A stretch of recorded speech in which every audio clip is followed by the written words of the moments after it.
Ang huling tala, ang attic ay puno sa alikabok at mga bagay na nakalimutan.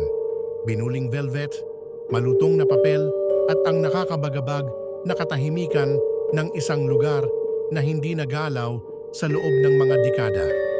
Naglilinis si Sarah sa bahay ng kanyang yumaong lola nang makita niya ito. Isang maliit na mahogany na mesa para sa pagsulat na nakatago sa pinakamadilim na sulok. Sa loob ng nag-iisang drawer ng mesa, nakasuksok sa ilalim ng ilang tuyot na fountain pens, ay isang nakatiklop na piraso ng pergamino. Hindi ito naninilaw sa katagalan. Nakakakilabot itong puti. Binuksan niya ang papel.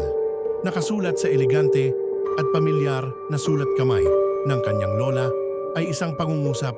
Natapos ko na ang pagpipinta ng babaeng nakasuot ng asul na damit. Napakunot ang noo ni Sarah. Mahigit 40 taon nang hindi nagpipinta si Lola Marta. At tiyak na wala siyang pag-aari na pintura ng isang babaeng nakasuot ng asul na damit. Walang petsa ang tala. Isang panginginig ang gumapang sa likod ni Sarah. Bigla niyang naramdaman ang matinding katahimikan ng lumang bahay. Ang hangin ay tila makapal, malamig at mali.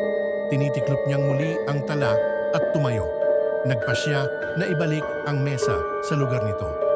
Habang itinutulak niya ito patungo sa dingding, may napansin ang kanyang mga mata na hindi niya napansin kanina. Isang mahina, iginuhit sa kamay na sketch sa wallpaper na nababalutan ng alikabok, perpektong nakatago ng mesa. Ito ay isang sketch ng isang babae. Isang babae na nakasuot ng asul na damit. Ang kanyang mga mata ay simpleng itim na tuldok, ngunit mayroon itong ekspresyon ng matindi, tahimik na kalungkutan. Isang mahinang tunog ng pagkaskas ang narinig mula sa ibaba, tulad ng isang mabigat na bagay na hinihila sa sahig na kahoy. Nanigas si Sarah, humahampas ang puso. Nag-iisa siya sa bahay, tumingin siya pabalik sa tala sa kanyang kamay.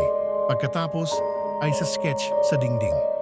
Isang detalye sa sketch ang biglang bumulaga sa kanya. Ang mga kamay ng babae ay hindi iginuhit. Sa halip, ang papel ay tila punit sa bahagi ng pulso.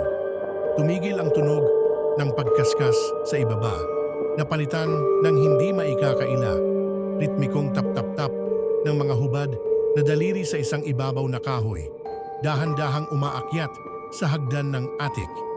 Umatras si Sarah, humihingal. Tumingin siyang muli sa tala, lumulutang sa kanyang paningin ang mga salita ng kanyang lola. Natapos ko na ang pagpipinta.